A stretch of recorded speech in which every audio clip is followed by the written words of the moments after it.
Hello everyone and welcome to Louise Singleton Creations. This week's resin make was a last minute change of plan. I needed a quick and easy project idea in order to get my Sunday video out on time. Luckily, I had just received 2 snake moulds from Let's Resin and I wanted to try those out. So I tried them out not just with resin but with flex rubber too. So as you might imagine, not everything went to plan, but that's life, right? If you'd like to see how it all went, stay tuned and enjoy the video.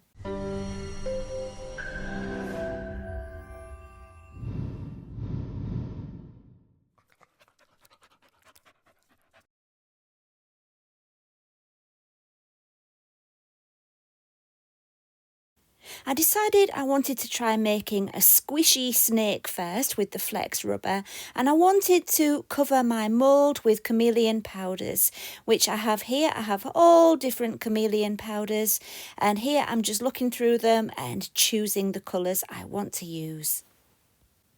With my selection chosen, I started brushing it all onto the mould. And I will let you into a secret. Well, it's not going to be a secret for long. This didn't work. I'd never tried it before. I was hoping that the flex rubber solution would, pick up the mica powders like resin does. But it didn't work. The flex rubber didn't really pick up those chameleon powders. And yeah. So I'm not going to go into this too much. I will move on to the next step. There's no point me showing you all the different colours I used and the process of brushing it on if it didn't even work, is there? You can brush it afterwards. You can add all your chameleon powders afterwards. So, the idea will still work. Just don't bother trying it in your mould. So, yeah, already before the video's even got started, you've learned something from my mistake. Right, let's get started mixing up my flex rubber, which is from Let's Resin. I have a little bit left in these bottles and I was thinking it would be enough, and a good way to empty these bottles, which I had left over from my squishy kits. I had loads more flex rubber in the cupboard, but I thought, yeah, this should be enough, so fingers crossed. I'm pouring it all in. I'm not measuring it out because I could see I had the same amount in both bottles. It's a 1-to-1 ratio. I decided I wanted to colour it black to get a good background for my powders. Black usually helps the colours to really pop. And so I'm using my squishy colouring, also from Let's Resin. And I found the black and gave it a little squeeze into the flex rubber solution. I think I actually might have added a bit much, but never mind. In the past, you may have seen me use flex rubber before. I've done a few videos using it and it is so good. You can make some really cool things.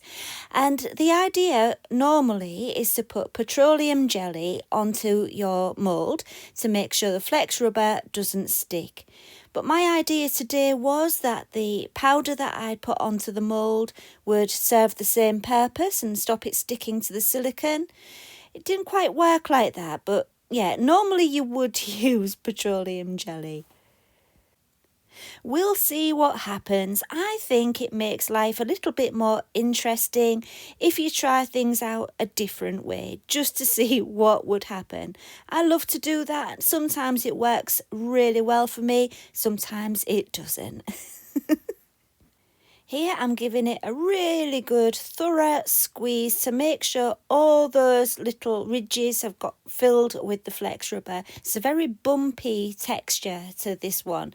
It's like a crystal effect, and so lots of different places to get the flex rubber into. I think the instructions tell you to leave it 4 or 5 hours before demolding, but it's very cold here. Obviously, it's winter time. If you're watching it as I'm publishing it, it's very cold. And so it does slow down the curing process, and I left it until the next day. Here you can see I'm just adding some more of that chameleon powder before I start with the demolding, because it's very sticky and I don't really like the feel of the stickiness on my fingers. Normally with squishies, because of the stickiness, you either cover them with flocking or you present them in a bag and you kind of leave them in a clear bag. That's the traditional way, and you can squeeze them while they're in the bag. But I'm not doing that with this. This is just like a crazy experiment, so bear with me.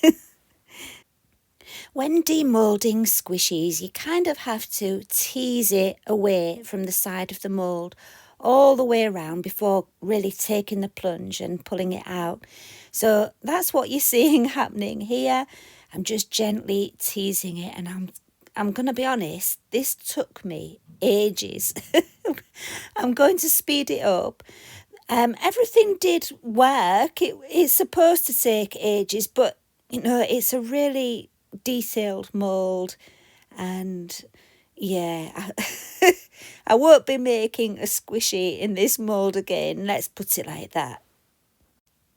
So if watching this fiddliness is making you cringe a little bit, yeah, it was making me cringe as well while I was doing it. Anyway, don't worry, do not despair, because I'm going to be making 2 more snakes very shortly. This was just my crazy experiment, and yeah. Oh no, look. Oh dear, I was getting into such a mess. It looks worse than it is, actually. The problem is that, as I've already said, the powder is still on the mould. I brushed the mould. You can see it's still there. It didn't really come off. It didn't stick to the flex rubber. And so the flex rubber is really sticky and sticking to my fingers quite badly. And I brushed it afterwards and all that stickiness went, and it turned out to be quite cool, actually. Yeah, anyway, there's something much less stressful coming up very soon if this is doing your head in as much as it did with me. Let's jump forward. It's out of the mould. I've put it into my glitter collection tray, and I'm brushing it with lots and lots more of the chameleon powder to make sure it's completely covered and all that stickiness is gone. Unfortunately, in the process, he did lose the end of his tail. I think the end of his tail was just a little bit too thin for this, really. It wasn't the ideal mould for this. And anyway, it's looking good now, isn't it? It's looking much better. And yeah, it needed a good shake and brush off to get rid of the excess powder. But after that, I was able to handle it. And here he is, wrapping himself around my wrist. And yeah, I think he's quite good, don't you? After all that, it kind of worked. And yeah, it's not an ideal thing really, because the powder was coming off a little bit on my hands and it would be better in a bag. But it was a fun experiment, and maybe more fun for you to watch than it was for me to do, because I got into a bit of a mess. So with that done, I had 1 mould that was covered in the chameleon powder, which I could not wash off. So I was hoping that adding some resin would get rid of the powder off the mould. Now, every time I use Let's Resin moulds, I say this same thing, but it does impress me so much. The moulds have the volume written on them. Do you see that? Yeah, that really helps you, because you don't have to go finding out the volume of the mould. It says it on there. So I knew exactly how much resin I needed to mix up for both of these moulds. I'm using epoxy resin from Let's Resin. It's a 1:1 mixing ratio by volume. After measuring out my resin and mixing it with my Let's Resin automatic mixer, I popped it into my degasser, also from Let's Resin, and let it do its magic.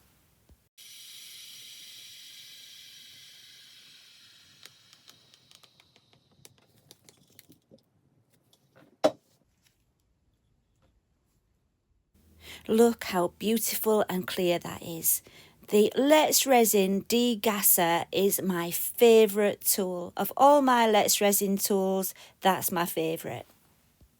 So normally when you're brushing your silicone moulds with mica powders or chameleon powders, whatever, it's a good idea to use black pigment in the resin so that it really makes the colours pop. That's what I did with the flex rubber earlier on. But for this one, I didn't really want to do that. I wanted the light to be able to penetrate through the resin and give a nicer effect. It's just the effect I was going for this particular snake. And a similar thing with the other one. I'm just using clear resin to start with, but I'm not filling it all the way up. When the resin has cured, I'm going to fill up the last little bit with holographic glitter so that the glitter hasn't sunk all the way through. That way it's just at the bottom and the light can play with that in the same kind of way. You'll see what I mean soon. And as if by magic, it's the next day and it is all cured and we're ready for the holographic glitter. Now, I wasn't going to tell you the mistake that I made. I thought, I don't need to tell you. But where's the fun in that, eh? Right, I'll tell you what happened. You will believe this, actually. I was just about to say you won't believe this, but you know how daft I am, so you will believe it. So here you can see I've mixed up some resin. It's very bubbly resin because it's fast cure resin and I didn't heat it up. I didn't use the degasser or any of that because I knew I was going to be, putting glitter on there and you wouldn't see the bubbles anyway. So I was being a bit lazy, but that's not where I went wrong. Do you know where I went wrong? I didn't find out until the next day what I'd done. But when I came back to this the next day, it was still runny because I'd used either two of part A or two of part B rather than one of part A and one part of part B. Does that make sense? Hands up. Hands up if you've ever done that before. Put your answer in the comments if you've ever used two parts of the same and ended up with a runny mess that you've got to scoop out the next day. Please tell me it's not just me. That is what I did. Pretend I didn't, because then you'll understand the process. I've put some on there, just half of the space that's left, and then sprinkling the glitters on and then putting more of the resin over the top. So it's like a glitter sandwich. And yeah, that would have all been really, really good and it would have worked beautifully if my accident hadn't happened. But we're going to pretend that the accident didn't happen, aren't we? Pretend I never even said anything. And then once this glitter is on, we can go straight to the demolding. Okay, let's do that. Okay, so you can see that I rescued it, but I made a mess in the process. So all of those bits need to come off.